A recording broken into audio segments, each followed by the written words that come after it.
Sometimes the people we trust the most are the ones who break us in ways we never imagined.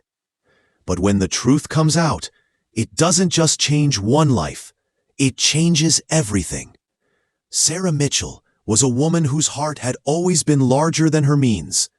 Living in a small American town, she had grown up with a deep sense of compassion that made her stand out. When she lost her parents early in life, she vowed that no one under her care would ever feel the loneliness she once endured. This promise became her guiding light when she opened her home to 2 children who had no place else to go. She raised Ethan and Emily as if they were her own flesh and blood. To the neighbors, she was a saintly figure, a single woman working double shifts to provide food, education, and love for 2 children who had no biological connection to her. But in Sarah's eyes, they were not adopted kids. They were her family. Years rolled by, and Sarah's sacrifices became the foundation on which Ethan and Emily built their lives. She gave up her own dreams, skipped medical checkups, and even denied herself small luxuries so the kids could live comfortably. Sarah stitched Ethan's football uniform when she couldn't afford a new one, and she stayed awake during Emily's countless school projects, gluing pieces together while sipping cheap coffee to stay alert. Their home wasn't rich with money, but it was rich with love. Yet as the children grew, so did the gap between Sarah's sacrifices and their recognition of them. Ethan, the older of the 2, began to crave popularity in high school. He wanted the latest sneakers, the newest phone, and a lifestyle that Sarah simply couldn't afford. Emily, though kinder in nature, often found herself swayed by her brother's words. He would complain about how embarrassing their modest life was compared to his friends. Sarah, however, always tried to explain that true wealth was not measured in possessions, but in the strength of one's character. The breaking point came on a bright Saturday afternoon. Sarah had saved for weeks to buy Ethan a birthday cake, something special to celebrate his turning 17. She baked his favorite chocolate cake, decorated the small living room with paper streamers, and even wrapped a second-hand watch she had bought from a thrift store. To her, it was a symbol of love. To Ethan, it was a reminder of everything he despised about their financial struggles. When his friends came over and saw the humble celebration, Ethan's face flushed with anger. In front of them all, he sneered and said words that cut deeper than any knife. "She's nothing but dead weight. She's not even my real mom." The room fell silent. Emily froze. Sarah's hands trembled, and for a moment, time itself seemed to stop.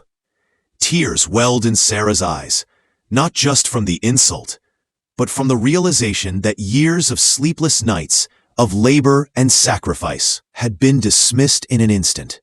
The neighbors who had gathered outside heard every word, and whispers began to spread. Sarah, however, did not lash out.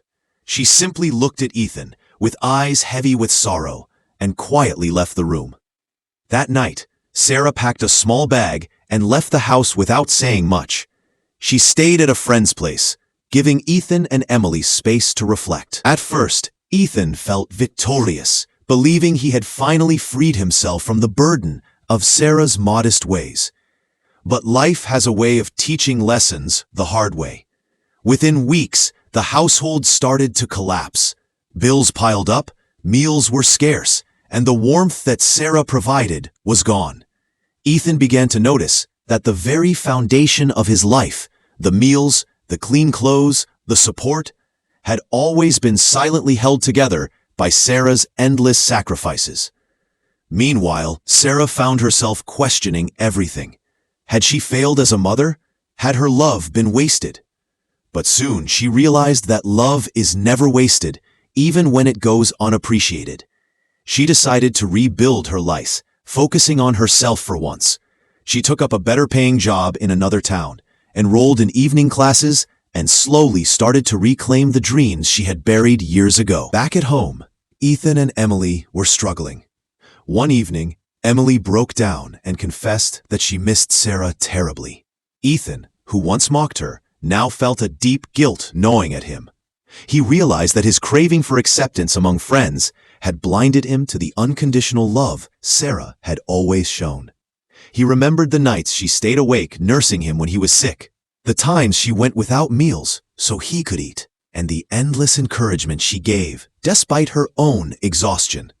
Months later, Ethan and Emily decided to find Sarah. When they finally located her, she was working at a community center, mentoring young kids who had lost their families. Sarah's face lit up with a mixture of surprise and guarded emotion.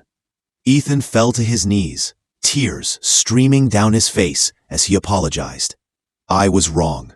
I didn't see everything you did for us. Please, please forgive me." The reunion was not easy. Forgiveness takes time, and wounds don't heal overnight. But Sarah's heart, though scarred, still had space for love. She told them that love is not about blood or shared DNA. It's about the choices we make every day. She chose them once, and in that moment, she chose them again. But she also reminded them that respect and gratitude are not optional in a family. They are the pillars that keep it standing. The story of Sarah, Ethan, and Emily spread across their town. Neighbors who once whispered now spoke of resilience, sacrifice, and redemption. And for Ethan, the experience reshaped his understanding of family forever. Family is not always about who shares your blood. It's about who sacrifices, who stands by you, and who chooses you when no one else will. Never take for granted the silent warriors in your life, because one day, when they're gone, you'll realize that their love was the very foundation you stood upon.